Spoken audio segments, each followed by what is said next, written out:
Bonjour à tous et bienvenue à notre session scientifique sur l'innovation en nutrition pour le bon développement du système immunitaire, donc sponsorisée par Inostim, qui est la nouvelle génération de lait infantile portée par l'innovation scientifique. Donc Inostim, c'est une gamme de lait premier, deuxième, troisième âge qui sont fabriqués à la coopérative d'Isigny-Sainte-Mère. Donc ce sont des formules qui sont pionnières dans l'ajout de la LPN. Donc la LPN, c'est la lactopontine. Donc il y a des bénéfices cliniquement prouvés sur l'immunité du nourrisson. Donc pour plus d'informations, vous pourrez nous retrouver donc sur notre stand. Et aujourd'hui, notre modérateur est le docteur Hugues Piloquet, donc qui est chef de service pour les maladies chroniques pour les enfants au CHU de Nantes. Donc merci beaucoup à nos 3 orateurs et merci pour votre écoute.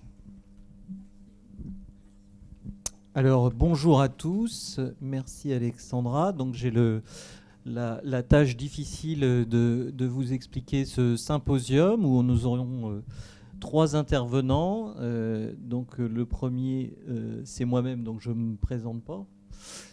Élise Kellner, qui est ingénieure nutrition, qui travaille chez H&H Research, donc les marques plus connues que vous connaissez, Biostim et Inostim, et qui est responsable du projet recherche clinique dans cette structure. Et puis après, vous aurez votre vice-présidente AFPA bien connue, Sandra Brancato, qui est pédiatre et qui va vous donner des situations cliniques extrêmement pratiques auxquelles nous sommes confrontés tous dans notre pratique. Alors pour commencer, je vais commencer par le système immunitaire et le microbiote. Donc c'est un thème que j'affectionne, qui est, comme vous le savez, assez mode et qui intervient sur plusieurs organes. On est assez fasciné de ce monde microbiotique qui paraissait finalement assez secondaire et qui arrive maintenant dans beaucoup de sujets. On pense aux pathologies psychologiques, au métabolisme et au système immunitaire. Alors aujourd'hui, on va regarder un petit peu plus le système immunitaire. Et bien sûr, vous savez que les pédiatres sont des fervents défenseurs de l'allaitement maternel qui va créer une atmosphère tout à fait bénéfique pour le bébé, autant sur le plan nutritionnel, affectif et aussi immunitaire, avec tout ce que ça représente vis-à-vis des maladies auto-immunes. Et les recommandations d'OMS que vous connaissez par cœur, 6 mois exclusifs et puis 18 mois en allaitement mixte diversifié. Il faut bien diversifier au bout de 6 mois parce qu'on ne peut pas allaiter un enfant à 1 an exclusivement. Hein. Donc on a quelques soucis en ce moment avec ces allaitements un petit peu sans diversification. Mais globalement, ce sont les recommandations de l'OMS. Alors, en tant que pédiatre, vous connaissez par cœur tous ces avantages, aussi bien sur la croissance, qui est particulière, hein, qui a même été modélisée sur les courbes OMS que vous connaissez. Finalement, tous les bébés en allaitement ont la même croissance dans les différentes parties du monde, quel que soit le climat. Ça ne change rien, quelles que soient les conditions. Le développement cérébral, hein, ça fait 30 ans qu'on se bat pour savoir si les mamans qui allaitent, elles sont plus instruites, donc elles transmettent leur génétique, ou bien si c'est l'allaitement qui augmente, mais on a quand même des données sur, notamment chez les prématurés, sur le devenir cérébral des enfants allaités. Et puis la prévention des maladies, prévention des infections, le rôle dans l'allergie, la diminution des maladies auto-immunes et le surpoids. Donc tout ça, c'est beaucoup de littérature et beaucoup de discussions entre spécialistes. La réduction de la mort subite du nourrisson, hein, de 50%, qui est connue également et reconnue dans des grosses études. Donc je ne parlerai pas du développement psychique et psycho-affectif parce que je pense que c'est le plus difficile à appréhender. L'homme a un cerveau complexe et donc on a toujours du mal. Alors, si on s'intéresse plus à la partie prévention des infections, c'est un peu mon topic, c'est effectivement, dès qu'on fait une étude de recherche clinique, on a un groupe contrôle allaitement, on a toujours 50% de moins de gastroentérite dans le groupe contrôle. Finalement, les études se succèdent et on a toujours de groupe contrôle. L'enfant allaité fait 2 fois moins de gastroentérite. Les infections respiratoires basses, il y a cette revue de la littérature de 2009, mais globalement, vous avez des bronchiolites qui sont moins fréquentes, mais surtout moins sévères, avec moins d'hospitalisation. Donc moi, je m'en sers même dans un service d'urgence pédiatrique. Quand je vois des bronchiolites, le bébé allaité, il va être moins sévère que l'enfant non allaité. Et les otites aussi, avec cet effet que vous connaissez assez curieux, hein, puisque même si on regarde les otites dans la première année, même les enfants qui ont été allaités que pendant une période, ils gardent ce bénéfice pour le reste de l'année. Donc c'est assez intéressant. Alors je vous ai mis, parce qu'il y a des quantités d'études, je vous ai mis cette étude espagnole de cohorte sur 1000 bébés. Et vous voyez, c'est le fait de l'alimentation, allaitée ou non allaitée, dans la première année, et le risque de faire une bronchiolite sur le côté de la slide ici, je n'arrive pas à pointer, et puis plusieurs bronchiolites sur le graphe d'à côté. Et vous voyez qu'il y a le groupe vert qui est allaité, qui a une réduction de son risque de bronchiolite dans la première année, mais vous voyez que le mixte, en bleu, quand ils sont en allaitement mixte plus formule, eh bien vous avez aussi une réduction. Ça veut dire que vous maintenez un effet moins net, mais tout à fait significatif de réduction du risque de bronchiolite. Si vous regardez plusieurs bronchiolites, ça c'est encore plus intéressant, vous voyez que l'allaitement protège le risque de faire plusieurs bronchiolites dans la première année de vie. Donc c'est des données qui sont tout à fait récentes de 2022 et qui montrent bien tout l'enjeu de cet allaitement. Alors, on regarde en détail tout ce que contient un lait maternel. Ce n'est pas un constituant qui fait cette action, c'est un ensemble. Hein, c'est un mélange très complexe, incluant des protéines, et notamment des protéines immunomodulatrices. Hein, vous voyez ici différentes protéines qui sont indiquées. Vous avez des enzymes, des facteurs de croissance, des acides aminés, des cellules vivantes, et puis beaucoup de bactéries également bénéfiques, comme les bifidobactéries et les lactobacillus. Donc un ensemble de données avec probablement beaucoup de travail à faire pour comprendre la composition et l'efficacité de chaque constituant. Alors bien sûr, on a modélisé un peu pour dire comment l'allaitement fonctionne sur la prévention des infections et des pathogènes. Alors on a effectivement le microbiote du lait maternel, on a des peptides qui sont immunomodulateurs, on a aussi les HMO, les oligosaccharides du lait maternel, hein, qui depuis une dizaine d'années sont très à la mode, avec une connaissance qui augmente rapidement. Depuis le 1er janvier, il y a eu 60 publications sur les HMO. Hein, donc vous voyez que ça turbine beaucoup. Il y a les anticorps. Hein, il faut toujours rappeler que le bébé ne fabriquant pas d'anticorps lui-même dans son système immunitaire au départ, il a un flux d'IgA par l'allaitement maternel. Donc il y a un point on va dire, de compensation, puisqu'il a du mal à fabriquer ses propres anticorps les 6 premiers mois. Des cellules immunes et puis différents constituants qui vont nous apporter cette protection. Le deuxième point important, c'est de comprendre que vous avez un écosystème qui se met en place et c'est l'écosystème colique idéal d'un bébé. Tous les médecins qui ouvrent une couche savent immédiatement, sans poser la question à la maman, si l'enfant est allaité ou pas. Hein, on a ces selles absolument particulières, très acide, très jaune d'or. Et finalement, cet écosystème, ce que vous voyez dans la couche, c'est le produit d'un écosystème très particulier avec cette population colique idéale qui semble très importante pour éduquer le système immunitaire. Pour arriver à ça, vous avez des bactéries transmises par la maman. Hein, donc vous avez une filiation des bactéries mère-enfant. Et puis, vous avez des facteurs de croissance qui permettent d'entretenir ces bactéries anaérobies strictes dans le côlon. Et puis maintenant, on a identifié des facteurs de perturbation, c'est-à-dire qu'en gros, si vous naissez par césarienne, il y a un risque de coupure de la transmission. Si vous êtes prématuré, là c'est pareil, la transmission des bactéries ne se fait pas bien. Les antibiotiques vont avoir un effet assez désastreux sur la population de bifides, hein, une dose d'antibiotiques. Et évidemment, si vous n'êtes pas allaité, vous n'aurez pas tout ce cortège qui va vous maintenir cet écosystème. Donc on parle de dysbiose, et la dysbiose fait le lit d'un système immunitaire qui ne sera pas adéquat ou idéal. Donc si on prend dans cette étude ici l'installation du microbiote, on regarde les facteurs multivariés, et bien c'est sûr qu'à 5 semaines, ce qu'il y a de plus important, vous voyez il y a différents facteurs, on ne va pas rentrer dans les détails, c'est le mode de naissance. La césarienne est le facteur qui freine le plus la colonisation des bifidobactéries. Donc nos obstétriciens français luttent beaucoup pour limiter le taux de césarienne, vous savez, puisqu'il y a des indications réelles de césarienne, mais il y a aussi dans beaucoup de pays, quand on arrive à 80% de césarienne dans un pays, c'est qu'il n'y a pas que des indications médicales. Donc les obstétriciens français font un gros travail là-dessus. Et à 13 semaines de vie, eh ben, le facteur majeur, c'est le fait d'être allaité ou pas allaité qui détermine votre microbiote de bébé. Donc c'est les deux facteurs. Alors je voudrais revenir maintenant sur un sujet dont je vous ai dit, les oligosaccharides du lait maternel, les HMO.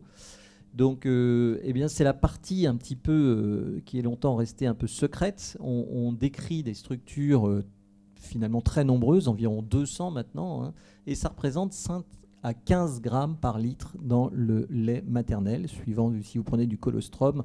Là, c'est le plus élevé, lait mature, et puis lait à distance de la naissance.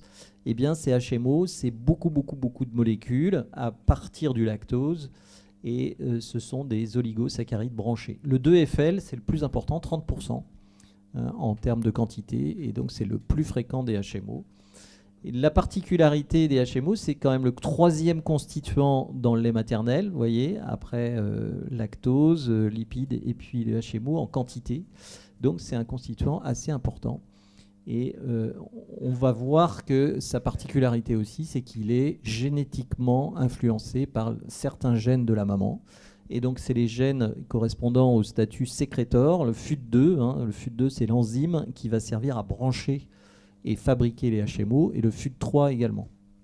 Donc dans la population, vous avez en France, on est par exemple à peu près à 70% des femmes qui sont FUT2 positives. Vous avez 30% qui n'ont pas le gène FUT2 et donc qui ne vont pas avoir de 2FL par exemple, puisqu'il faut avoir un FUT2 pour fabriquer du 2FL. Alors c'est des notions un petit peu complexes, mais vous voyez ici, on regarde une étude européenne, et vous voyez, il y a 71% dans l'étude des femmes qui sont FUT2 positifs, FUT3 positifs, et vous avez les HMO correspondants. Et on voit bien que, par exemple, une femme qui va être FUT3 négatif, elle n'aura pas de 3FL. Vous voyez, au niveau du 3FL, eh bien, ce sera complètement plat. Et de la même façon, le 2FL sera non sécrété chez les femmes FUT2 négatives. La particularité des HMO dans l'humain, c'est la partie fucosylée. Ce sont un élément fucose qui est branché. Donc on a beaucoup de HMO fucosylés chez les humains, chez certains primates. Mais finalement, on s'aperçoit que chez les autres mammifères, il y a très peu de fucosylés. Donc c'est une particularité de notre espèce. Alors, à quoi servent ces HMO? Ils ont certainement un rôle important pour moduler le microbiote spécifique prébiotique. Vous voyez, c'est un effet de stimulation des bonnes bactéries. Il y a une inhibition de l'adhérence des pathogènes. Ils modulent l'immunité de l'intestin et du bébé. Ils renforcent la barrière intestinale. Donc, vous voyez, c'est un complément qui va permettre d'installer cet écosystème complexe. Donc on essaye de faire la part entre le rôle spécifique du microbiote et puis celui des HMO qui a probablement des effets sur le microbiote, mais aussi des effets directs sur la muqueuse intestinale.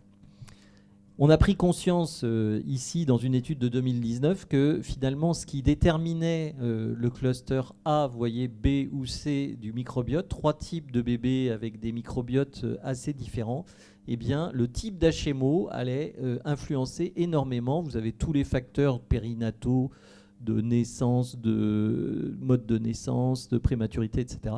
Eh bien, les HMO sont un facteur majeur pour orienter vers le cluster A, B ou C du bébé. Donc, il y a plusieurs types de microbiote de bébé et les HMO interviennent beaucoup.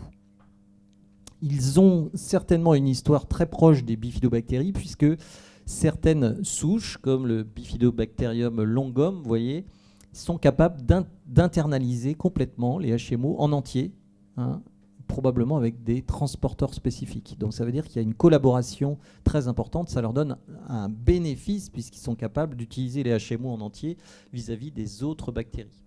Ce qui explique probablement cette implantation préférentielle des bifidobactéries dans le côlon des nouveau-nés. Alors, si vous avez un lait riche en 2FL, il y a des bénéfices.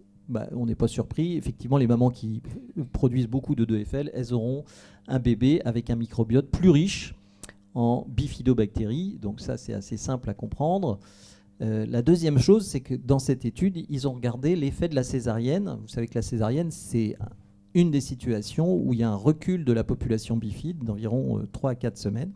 Eh bien, les mamans qui ont donc du 2FL dans leur lait vont corriger plus rapidement ce déficit en bifidobactéries. Donc en fait, elles amortissent, voyez, l'effet de la césarienne sur l'installation du microbiote.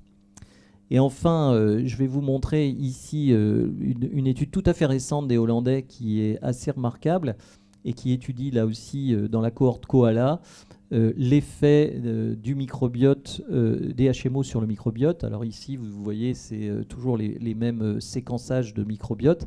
Et vous avez ici, alors c'est un petit peu compliqué à voir, mais vous avez une branche correspondant aux bifidobactéries. Et vous avez les différents effets. Quand c'est bleu, on augmente, d'accord, la population. Donc vous avez la branche bifide, elle est ici, là. Et donc ici, vous avez du négatif et ici du très positif. Vous voyez que le 2FL ici est très favorable aux bifidobactéries, alors que d'autres HMO le sont beaucoup moins. Donc c'est une étude qui met en évidence le rôle de chaque HMO ou beaucoup d'HMO sur le microbiote. Alors les effets anti-infectieux des HMO, in vitro, on en a beaucoup décrits, avec notamment le VRS que vous voyez ici, avec du 3SL. Donc on a certaines actions plus spécifiques de certains HMO sur certains pathogènes. Voilà, pour finir, je vous montrerai cette étude de supplémentation, on a une autorisation européenne d'utilisation du 2FL chez le bébé. Et donc là, c'est une étude qui supplémentait des nouveau-nés avec du 2FL et du LNNT. On a regardé leur croissance et on a regardé aussi ce qui leur arrivait. Vous voyez une réduction du risque infectieux sur les maladies respiratoires et sur les bronchiolites dans le groupe qui a été supplémenté en 2FL. Donc au total, vous voyez que le lait maternel, vous avez un ensemble d'éléments bioactifs qui expliquent probablement cette prévention vis-à-vis des infections. Les HMO participent largement à cette prévention et le plus important, c'est le 2FL. On a maintenant la possibilité, avec des autorisations européennes, d'utiliser les HMO dans les formules infantiles. Et donc, on a quand même beaucoup d'études, une quarantaine d'études en cours sur l'efficacité de cette supplémentation qui va permettre probablement d'avoir un effet protecteur. Élise, je vous passe la parole. Oui, allô, oui. Alors, donc, me concernant, je vais vous présenter quelques informations concernant la lactopontine, donc, qui est un ingrédient inédit résultat de 14 années de recherche. Donc, tout d'abord, qu'est-ce que la lactopontine ? Donc, la lactopontine, c'est l'ostéopontine du lait. Donc, l'ostéopontine, c'est une molécule qui a été identifiée au milieu des années 80 dans la matrice osseuse bovine. Donc, son nom provient de la combinaison de ostéone, donc, qui est le nom grec pour os, et pons, le nom latin pour pont, parce que c'est une protéine de liaison. On la retrouve dans de nombreux types cellulaires, donc cellules osseuses, cellules immunitaires, hépatocytes, cellules musculaires, cérébrales, rénales, et également dans de nombreux fluides corporels, donc ça soit le sang, la salive, la bile et le lait. Donc elle a de nombreuses fonctions, donc la formation osseuse, l'inflammation, migration cellulaire, régulation immunitaire, etc. Et donc, concernant l'ostéopontine du lait, durant toute ma présentation, je vais parler de lactopontine ou LPN. Donc, c'est l'une des 5 protéines les plus abondantes dans le lait maternel. Elle représente environ 2% des protéines totales. Donc, aux États-Unis, une étude a été menée auprès de 12 mères complètement allaitantes. On a dosé la LPN dans le lait maternel tous les jours entre J1 et J14 et ensuite régulièrement jusqu'à 12 mois. Et globalement, les teneurs en lactopontine étaient très très élevées les premiers jours d'allaitement dans le colostrum, aux alentours de 180 mg par litre. Et au fur et à mesure, cette teneur diminue pour être à peu près constante à partir de 1 mois de vie de l'enfant, aux alentours de 65 mg par litre.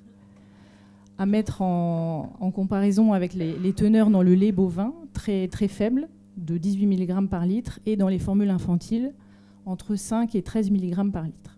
Donc globalement, le message à retenir, c'est que la teneur en LPN est d'environ 60 mg par litre à 1 mois et va à peu près rester constante jusqu'aux 12 mois de l'enfant. Donc là, mon idée là, ici est de vous présenter une comparaison entre les structures de la LPN d'origine bovine et d'origine humaine. Donc ce sont deux protéines très, très similaires. Donc en termes de séquence d'acides aminés, déjà il y a 182 acides aminés qui sont identiques. Et sur 44 résidus, les substitutions sont conservatrices, donc ce qui nous amène à un taux de similarité de 75% entre les deux protéines. De même, en termes de fonctionnalité, les sites de phosphorylation sont sont au même endroit entre les deux protéines, ainsi que pour les sites de glycosylation, les sites de liaison aux intégrines. En fait, la lactopontine est une protéine qui va agir en se liant aux intégrines, donc les récepteurs cellulaires, à un endroit bien précis de sa structure. Et cet endroit est similaire entre les deux LPN, d'origine bovine et d'origine humaine. De même pour les sites de coupure protéolytique, ils sont également au même endroit entre les deux protéines. En termes de digestion, la lactopontine est en partie résistante à la digestion gastrique. On a retrouvé la molécule de LPN entière, mais aussi de larges fragments de LPN dans l'estomac, dans l'intestin. Et la LPN est absorbée par l'intestin et passe dans la circulation. Donc, concernant la lactopontine et le système immunitaire, donc, je vais vous présenter tout d'abord quelques données in vitro. On a montré qu'en présence de lactopontine, la production d'interleukine 2 était significativement améliorée par rapport à une culture de lymphocytes T contrôle. Donc, l'interleukine 2 stimule le développement des réponses de type Th1, induit la production d'interférons gamma et agit dans la protection contre les infections bactériennes. De même, la lactopontine a une action bactérienne, donc ça c'est toujours via des données in vitro. Donc des cultures de Streptococcus epidermidis ont été mis en contact avec une formule infantile standard et également du lait de vache avec diverses concentrations de lactopontine plus ou moins élevées. Et on a montré une action bactériostatique de la LPN sur cette souche dès 4 heures d'incubation et qui dure jusqu'à 24 heures d'incubation. Donc la lactopontine a un rôle dans la modulation de l'immunité intestinale. Une étude menée en Turquie auprès de 85 mères allaitantes a essayé de regarder les liens entre les teneurs en lactopontine au 3e mois d'allaitement et divers facteurs maternels et néonataux. Et ils ont montré une association inverse statistiquement significative entre la teneur en LPN au 3e mois et le nombre d'admissions à l'hôpital pour fièvre. Les principaux résultats sur la LPN proviennent d'une étude publiée en 2016 par Bohlen-Erdal, dont l'objectif était d'évaluer les effets de formules infantiles supplémentées en LPN sur la croissance, la santé et l'expression en cytokines. Donc le design, brièvement, donc 4 groupes ont été suivis, de 1 mois à 6 mois d'âge. Il y avait un groupe contrôle, un groupe allaitement exclusif, dénommé BF, et 3 groupes de nourrissons alimentés par formule, une formule contrôle, F0, et 2 formules supplémentées en lactopontine à hauteur de 65 mg par litre, donc F65, et une formule supplémentée en LPN à 130 mg par litre. Donc les nourrissons, au moment de l'inclusion, avaient moins d'1 mois d'âge, non prématurés, soit 100% allaités, soit 100% sous formule infantile. Donc globalement, en termes de design, tous les mois ont été mesurés poids, taille et périmètre crânien. Les parents devaient noter les volumes de formules, les aliments de diversification, noter également les symptômes rencontrés par leur enfant, s'il y a eu hospitalisation. Et un prélèvement sanguin a été effectué à 1 mois, 4 mois et 6 mois.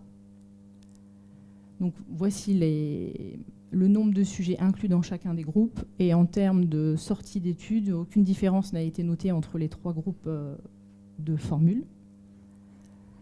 En termes de paramètres anthropométriques, aucune différence concernant le poids, la taille ou le périmètre crânien n'ont été observés entre les 3 groupes, ce qui a amené l'EFSA très récemment à valider ces résultats et à autoriser l'ajout de LPN dans les formules infantiles. En termes de résultats sur le système immunitaire, il a été noté une diminution de l'incidence des épisodes de fièvre chez les nourrissons alimentés par LPN par rapport au groupe standard sans LPN. Et les incidences qu'on retrouve sont très proches de celles du groupe de nourrissons allaités. De même, sur les teneurs en cytokines, le groupe F65 a montré une augmentation du niveau du marqueur interleukine 2 qui intervient dans la réponse immunitaire de type Th1 et à l'inverse une réduction du niveau du marqueur interleukine 2 qui intervient dans la réponse immunitaire du type Th2. Donc, ce qui est très intéressant, c'est que chez les nourrissons et les jeunes enfants, donc, tout ce qui concerne Th1 est moins efficace au début de la vie. Donc, ce qui nous amène à dire que la LPN favorise une réponse immunitaire de type Th1 versus Th2. Toujours sur les facteurs du système immunitaire, on a montré également que les enfants nourris avec la formule avec lactopontine avaient des teneurs en TNF-alpha qui se rapprochaient de celles qu'on observe chez les enfants du groupe allaité. Il y a une régulation à la baisse de ce marqueur, une réduction des signaux pro-inflammatoires. Et enfin, dans cette étude, sur un sous-échantillon de 12 nourrissons, ont été évalués la teneur en lactopontine bovine. Donc, de manière non surprenante, on ne retrouve pas la LPN bovine chez les enfants allaités et chez les enfants du groupe F0, donc formule standard. Par contre, on la retrouve chez les 2 autres groupes F65 et F130. Elle est, ce qui confirme le fait que la LPN est résistante à la digestion gastrique. Et la LPN humaine a également été dosée. Donc, globalement, à 4 et 6 mois, les teneurs dans le groupe F0 sont significativement plus faibles que dans le groupe allaité. Et par contre, dans celles du groupe F65 et F130, les teneurs se rapprochent énormément de celles du groupe allaitement. Et les auteurs émettent l'hypothèse également que la LPN bovine pourrait stimuler la production de LPN humaine, ce qui fait que l'effet pourrait provenir des 2 types de molécules. Donc, je vais terminer ma présentation en vous présentant des résultats assez prometteurs donc, sur la LPN et les fonctions cognitives, donc, qui, elles, ont été obtenues auprès d'animaux. Donc, en 2019, Jiang et Bohlen-Erdal ont présenté des résultats sur 2 groupes de souriceaux, donc un groupe nourri avec un lait contenant de la LPN, donc on appellera les souriceaux OPN+, et un groupe de nourrisseaux qui ont été nourris avec un lait dépourvu de LPN, OPN-. Ils ont mené une expérimentation qui permet de tester la mémoire. Donc, c'est le test de l'évitement passif. Donc, l'idée, c'est d'habituer des souriceaux le premier jour à 2 compartiments, un compartiment éclairé et un compartiment sombre. Le deuxième jour, au moment où ils passent dans le compartiment éclairé, on leur inflige un petit choc électrique. Et le 3e jour, on regarde en fait le temps qu'ils vont mettre à passer dans ce compartiment sombre pour voir s'ils se souviennent de ce qu'ils ont subi le jour précédent. Et donc, de manière très intéressante, en fait, les latences de passage étaient significativement plus élevées chez les souriceaux,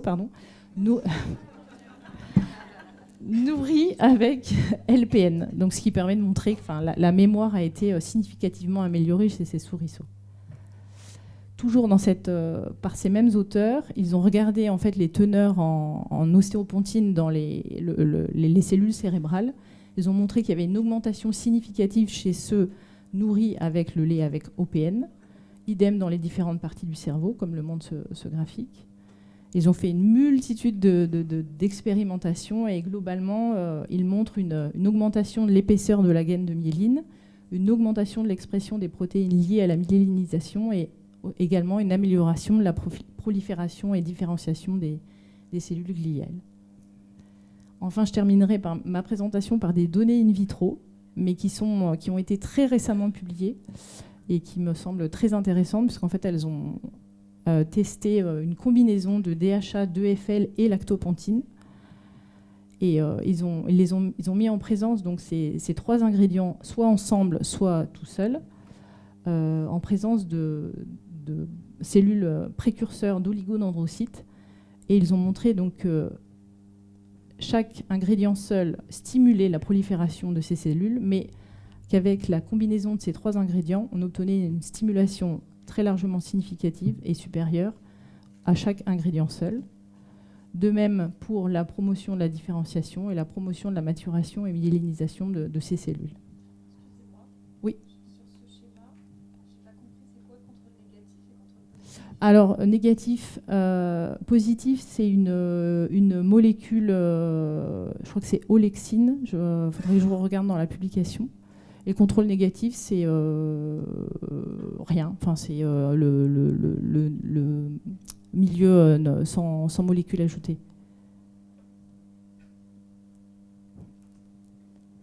Donc, en termes de messages à retenir, donc, la lactopontine est une molécule à la teneur très élevée dans le lait maternel. Celle d'origine bovine a été très récemment autorisée dans les formules infantiles. Chez le nourrisson, un essai clinique contrôlé, randomisé en double aveugle a permis de montrer une réduction de l'incidence des épisodes de fièvre et un impact sur le développement du système immunitaire. Et enfin, des résultats assez prometteurs chez l'animal ont permis de montrer que la lactopontine pourrait améliorer la mémoire et le processus de myélinisation.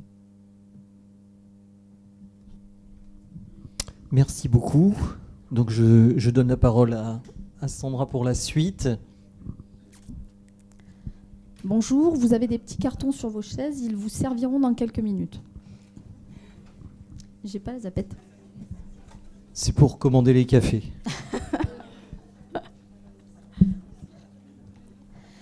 Alors,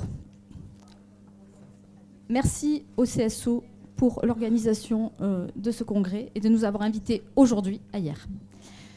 C'était juste une petite blague. Donc nous avons abordé les 1001 bienfaits du lait maternel, effectivement, produit inégalé et miraculeux.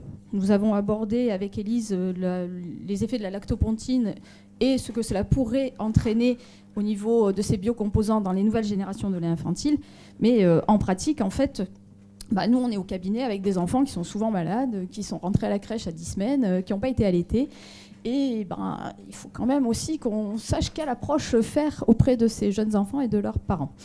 Donc, est-ce que ce sont... Oups, j'y suis. Est-ce que ce sont les infections à répétition qui entraînent des carences nutritionnelles ou bien est-ce que ce sont les carences nutritionnelles qui entraînent des infections à répétition ? C'est un petit peu...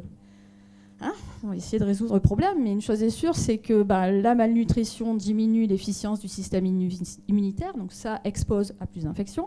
Avoir plus d'infections, ça diminue les ingestats, ça augmente le catabolisme, ça augmente l'utilisation des macros et des micronutriments, donc ça favorise la malnutrition. Et si on rajoute effectivement à cela un facteur de pauvreté avec des enfants qui n'ont peut-être pas accès à une nourriture équilibrée, plus un environnement qui déjà rend propice les infections, la boucle est bouclée.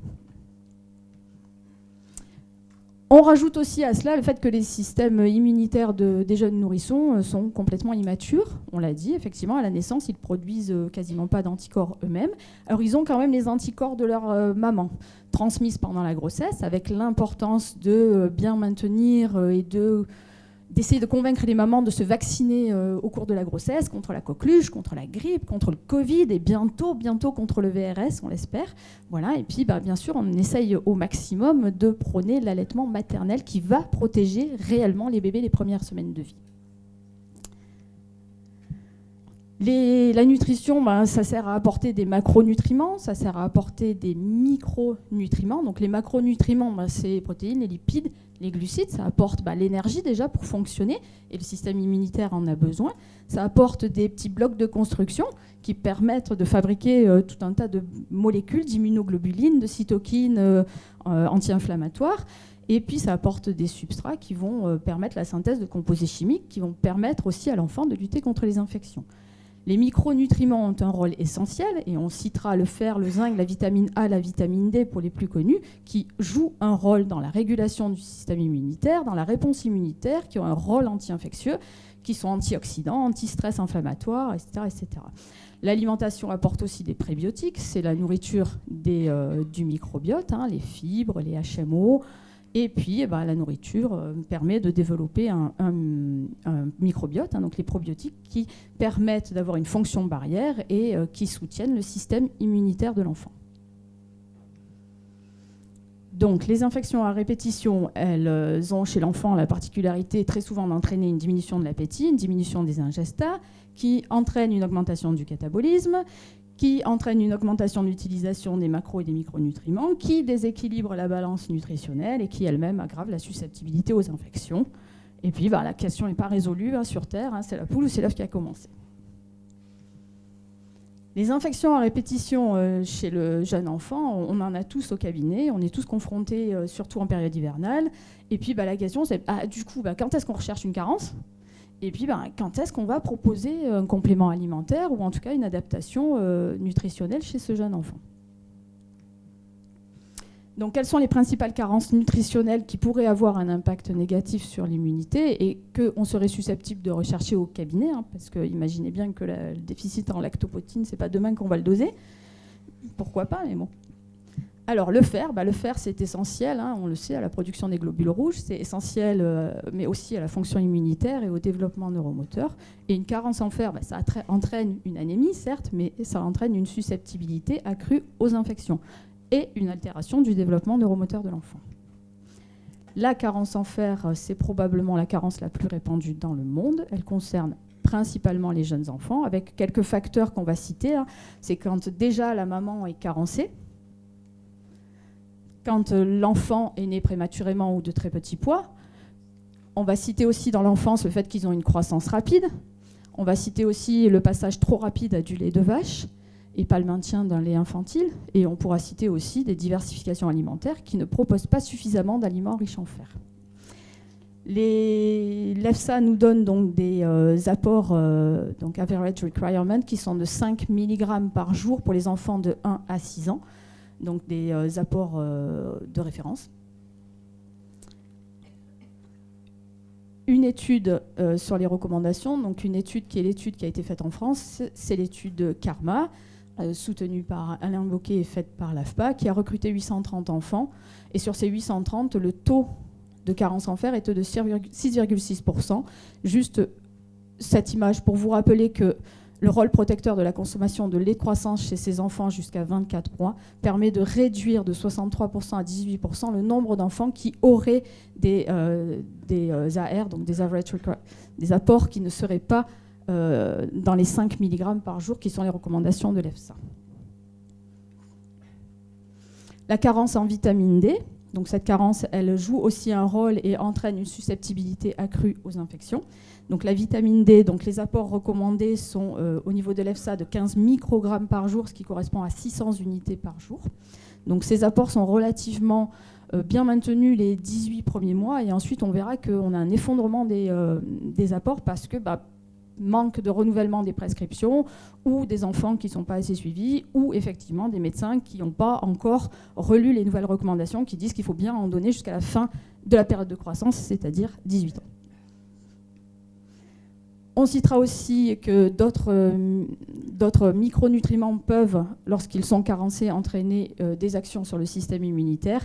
Donc les carences en zinc, les carences en vitamine A, les carences en vitamine E. Donc ça ne veut pas dire qu'il faut doser systématiquement tout ça chez les jeunes enfants qui vont manquer, entre guillemets, un peu d'alimentation quand ils vont être malades. Mais on verra 2-3 situations où peut-être qu'il aurait fallu faire un bilan plus précocement. Donc je passe sur ça, juste pour rappeler que l'enquête NutriBébé de 2013 montre qu'en France, les jeunes enfants de moins de 3 ans ont encore des apports en lipides insuffisants. Donc les lipides, c'est l'énergie, et c'est aussi les bons acides gras pour le développement neurologique. Montre qu'après 18 mois, les apports en vitamine D s'effondrent, et montre aussi qu'il est nécessaire de contrôler les apports en fer chez les enfants de plus de 12 mois, puisqu'il y a environ un quart qui sont en dessous des AR. Et donc, on va passer à l'utilisation des petits cartons. Donc, je vous propose 3 petites situations cliniques rapidement. La première, c'est Lily. Lily, c'est une première enfant issue d'une grossesse strictement normale, née à terme, avec un bon point de naissance, une bonne taille, un bon PC. Elle a quelques difficultés alimentaires vers le 3e mois. Elle est constipée, mais finalement, c'est résolu après une prescription de Macrogol. Elle rentre en crèche à 5 mois. Et là, elle enchaîne infection ORL, antibiotiques pour otite moyenne aiguë. Elle est hospitalisée pour une bronchiolite à VRS. Et puis, pendant les épisodes, à chaque fois, elle baisse ses apports alimentaires et elle commence à perdre du poids. Il y a peu de périodes où elle n'est pas malade et cependant, elle remange un petit peu mieux. Mais ça, on le voit tous, ces enfants qui ont une espèce de phase d'hyperphagie qui suit la phase d'infection. Le problème, c'est que quand ils ont une phase d'hyperphagie qui retombe malade, au final, ils n'y arrivent plus. Et donc, cette petite fille, elle vient vous voir à 8 mois pour une consultation ici. Et puis, on voit bien quand même qu'on a une petite déviation sur le poids. Elle n'est pas inquiétante cliniquement, mais il se passe quelque chose. Non, elle n'a pas été allaitée. Je n'ai pas pris de situation clinique allaitée. J'ai pris que des situations cliniques non allaitées. Alors, que proposez-vous? Est-ce que vous prescrivez des probiotiques? Allez, il faut lever les cartons, là. On se réveille. Qui propose des probiotiques? Réponse rouge. Alors, je dis tout. Qui propose des probiotiques?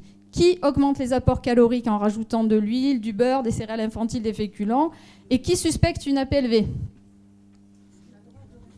On a droit à 2 réponses. Donc on a droit à 2 réponses. Alors une majorité de vert, bon, je m'y attendais un peu. On a un peu de rouge. Alors oui, moi je suis un peu d'accord parce qu'elle a eu des antibiotiques au moins 4 fois déjà, puisqu'on l'a vu, effectivement. Mais la priorité, c'est surtout d'augmenter ses apports caloriques parce qu'elle a des petits ingestats. Donc le challenge, c'est d'arriver à lui faire manger un peu plus calorique avec des ingestats qu'on n'augmentera pas parce qu'elle a décidé qu'elle ne mangerait pas plus. Donc elle a 8 mois, et tu dis en rajoutant de l'huile, elle avait déjà des 6 mois. En principe, mais après il faut revérifier ça. Il ne faut pas oublier que ces enfants en crèche, moi je ne sais pas trop si on rajoute dans les crèches, il faut se renseigner là-dessus. Et souvent, il y a des enfants qui mangent de la nourriture industrielle. Et si on n'a pas dit aux parents qu'il fallait rajouter les graisses en chauffant la nourriture industrielle, ils n'en auront pas forcément. Donc, oui, il faut revoir tout ça avec les parents. Et chose qu'on n'a pas toujours le temps de faire quand ils viennent que pour les infections. Mais il faut essayer de se poser un petit moment sur la nutrition. Et l'augmentation des protéines? Pourquoi l'augmentation des protéines? En fait, il faut leur apporter surtout plus d'énergie et pas forcément plus de protéines. Donc, si elle mange ce qu'il faut en protéines, il n'y a pas de raison. Donc, effectivement, on la revoit à 12 mois. Donc, on n'a pas été trop brillant parce qu'elle continue de dévier. Mais en fait, elle a continué à enchaîner les infections ORL. Elle a failli être hospitalisée pour une gastro et on n'est pas passé loin. L'alimentation est toujours difficile en petite quantité. Alors en fait, elle n'a pas le temps de récupérer. Elle boit très peu de lait infantile, 120 ml le matin, 90 au goûter, 120 ml le soir. Elle est toujours sous Macrogol, mais son transit va bien.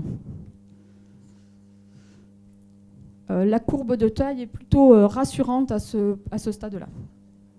Alors, que proposez-vous? Vous proposez de réaliser un bilan biologique pour rechercher une carence en fer et éliminer une maladie cœliaque. Vous proposez donc de prescrire des compléments alimentaires pour booster son immunité. Et vous n'êtes pas inquiet, vous laissez faire, parce que de toute façon, elle reprendra du poids au cours de l'été, car elle ne sera plus malade. Alors, du rouge en majorité, un petit peu de vert et pas du tout de bleu. Donc, je suis d'accord, effectivement, pour la réalisation d'un bilan biologique à ce stade-là. Les compléments alimentaires pour booster l'immunité, personnellement, moi, j'en prescris pas, mais parce que j'en ai pas trouvé qu'ils soient miraculeux. Donc, on prescrit un bilan chez cette petite fille et elle a effectivement une carence en fer sans anémie. Vous prescrivez un complément de fer par voie orale qui est plus ou moins bien toléré, ça veut dire qu'elle est plus ou moins bien prise. L'observance thérapeutique n'est pas importante. À 15 mois et demi, vous la revoyez au mois de juillet. Donc, on n'est toujours pas très efficace. Là, elle a eu 4 jours de fièvre. Donc, on est en été, c'est toujours pas passé.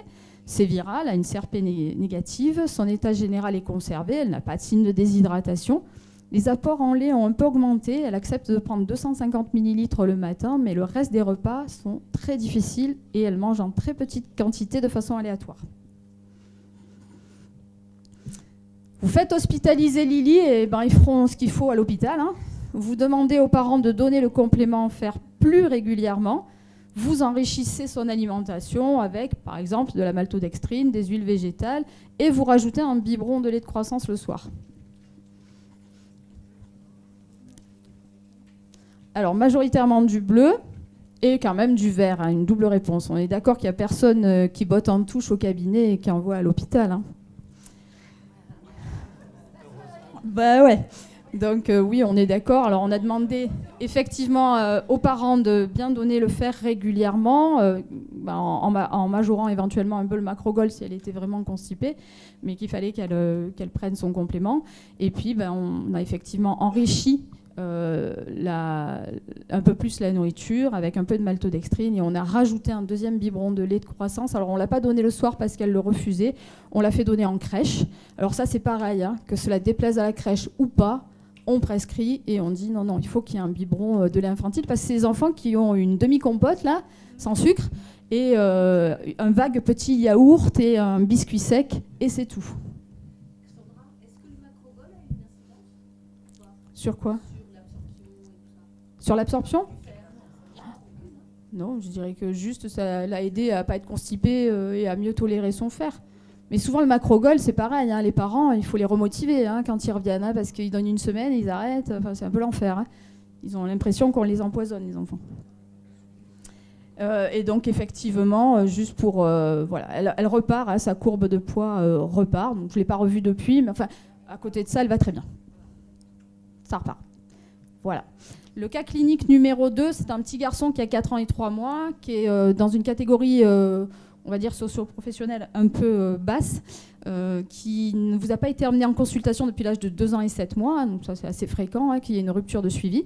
Un enfant très très sélectif, son alimentation se résume à des biberons de lait de vache, entiers encore, c'est déjà pas mal, et des pâtes, rien d'autre. Pas de légumes, pas de fruits, et c'est un profil de picky eater, puisque bon, il boit bien du lait, ça c'est sûr, mais il mange très très peu. Il est souvent malade, hein, il enchaîne les rhinos à répétition, la fièvre, les otites, les angines. On l'amène à la maison médicale de garde, mais il n'est jamais ni pesé ni mesuré. Et puis, on le ramène au cabinet pour faire un bilan. Et puis, parce que les parents, ils trouvent que quand même, il n'est pas en forme. Il est effectivement pâle, il est asthénique, il est triste et il est complètement passif. Et cet enfant, il a une déviation dans sa courbe pondérale. La taille ne vous inquiète pas à ce stade. Et donc... qu'est-ce que vous faites ? Rien du tout, hein, c'est pas inquiétant, il mangera mieux un jour en grandissant. Vous réalisez un bilan biologique recherchant une carence en fer et une anémie ferriprive et vous demandez aux parents de réinitier la prise de lait de croissance pour leur enfant s'ils l'acceptent. Parfait, hein. Tout va bien, hein. Nickel chrome. Donc effectivement, le bilan montrait une vraie anémie par carence en fer, le reste du bilan était normal. On a prescrit un complément en fer que l'enfant a refusé d'avaler. On a prescrit un complément en vitamine D parce qu'il n'en avait pas reçu depuis la dernière consulte à 2 ans et 7 mois, qu'il a accepté d'avaler. Vous recommandez effectivement un lait de croissance, mais l'enfant ne veut pas le boire. Vous recommandez aux parents d'arrêter de lui donner des biberons de lait de vache toute la journée et de lui proposer une alimentation variée, mais ça aussi c'est compliqué puisque l'enfant décide. Et 3 mois plus tard, vous le revoyez, il n'y a pas grand-chose qui a évolué sur la courbe. Et puis il est toujours fatigué, toujours blanc et il n'a pas vraiment progressé. Et puis en fait, il fait un malaise en classe. Il est transporté par le SAMU et là, les parents ont eu très peur. Et cette hospitalisation a montré une anémie persistante et une hypokaliémie. Et l'enfant ressort d'hospitalisation avec un complément en fer qu'il avale, et ça, les parents y tiennent, un sirop de potassium pendant 15 jours, de la vitamine D, mais surtout, les parents ont compris. Et ils ont arrêté les biberons de lait de vache toute la journée pour proposer une alimentation. Et cet enfant, en quelques mois, a récupéré et remange. Alors, il ne remange pas normalement, hein, on est loin de là, mais quand même, il a revarié son alimentation. Oui.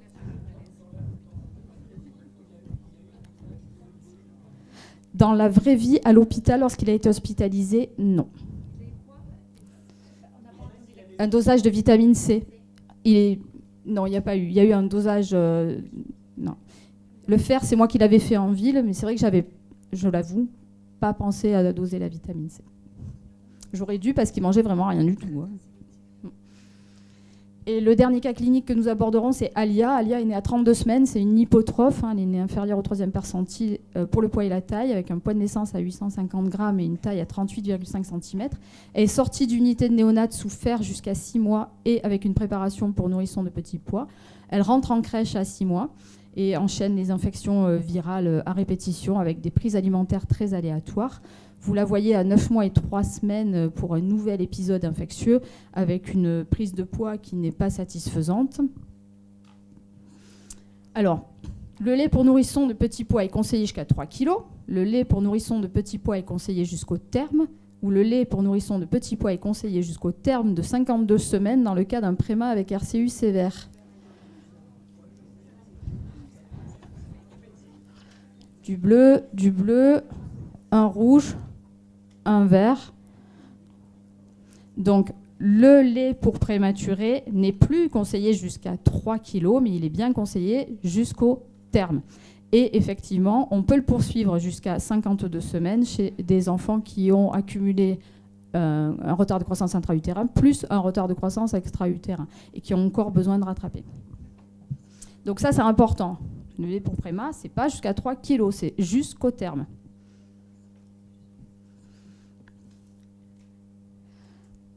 Ensuite, donc à 10 mois, on arrête la crèche pendant 1 mois. On prescrit une préparation pour nourrissons isocalorique pour apporter un petit peu plus de calories puisqu'elle a des quantités qui sont assez faibles. Elle boit que 90 à 100 ml par biberon. Donc c'est un peu compliqué. Donc le fait d'apporter plus de calories sur un même volume, ça nous permet de gagner un petit peu. Et puis après un été plutôt bon, puisqu'elle n'a pas été trop malade, donc elle a repris un peu de poids, et ben à la rentrée, pim pam poum, la bronchiolite d'emblée. Et donc vous la revoyez à 19 mois avec une courbe pondérale non satisfaisante. Vous prescrivez un bilan sanguin recherchant une maladie cœliaque. Vous prescrivez un bilan sanguin recherchant une carence en fer. Et vous prescrivez un complément polyvitaminique et vous la reverrez dans 3 mois. Je me dépêche. Voilà, donc principalement effectivement du vert. Alors un peu de rouge quand même, effectivement.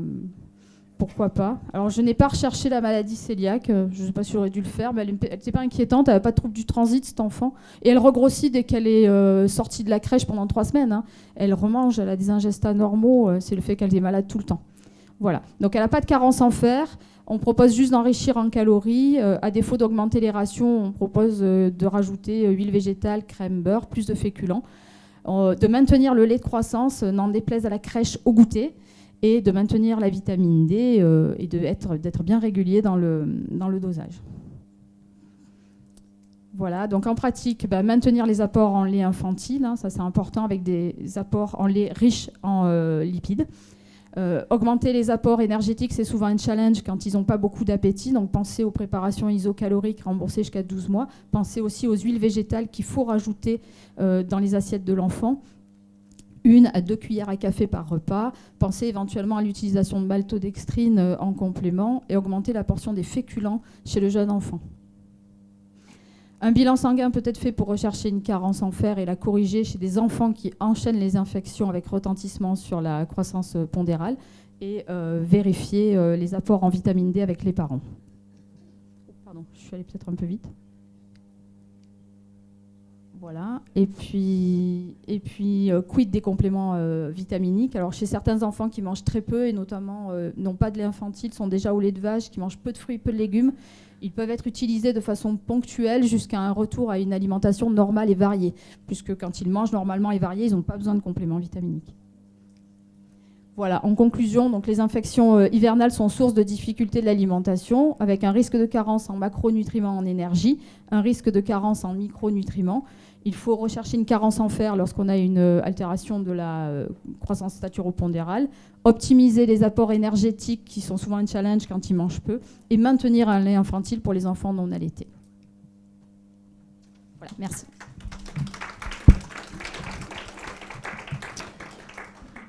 Alors merci beaucoup Élise et Sandra. Il y a des questions, il y a un micro qui va circuler pour qu'on vous entende bien.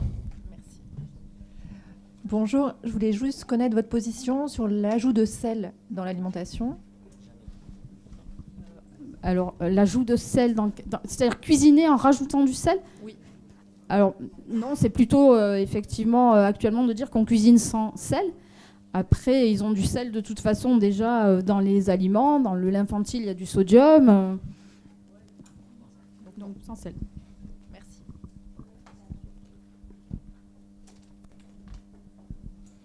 Autre question.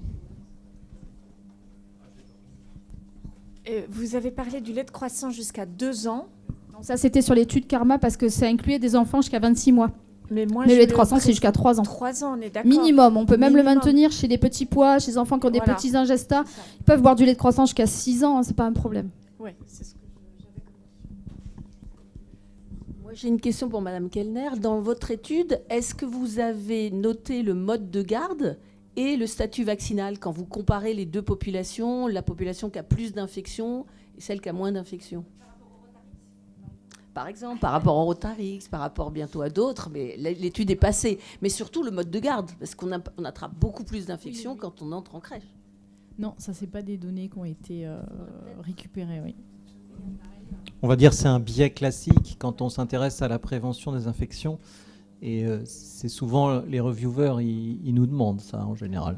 Après, juste pour défendre le design, en fait, c'est une étude randomisée. Donc, dans l'absolu, ça devrait se compenser. Enfin, on imagine que ça se compense. Mais oui, je suis d'accord avec vous, c'est intéressant de le noter, mais... Alors j'en profite pour poser une question à Élise.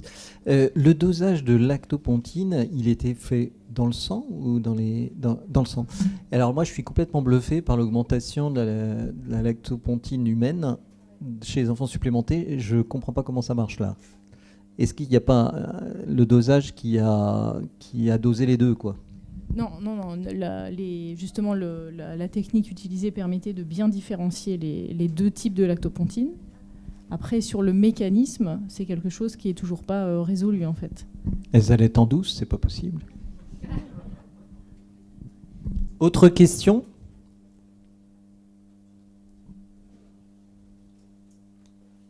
Donc Sandra, on saura quoi faire pour tous ces enfants. C'est une situation très très fréquente, hein, ce que tu as décrit.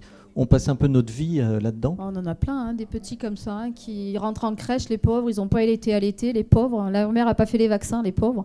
Et franchement, ils ne sont pas bien. Hein. Oui, ça en crèche, il faut vraiment poser les questions. Et qu'est-ce qu'ils mangent en crèche? Est-ce qu'on rajoute des graisses? Et pourquoi est-ce qu'ils s'astreignent à enlever les biberons de 4 heures, hein? Ouais, lutter contre. Mais des certificats. moi, je fais un certificat et je prescris. Donc,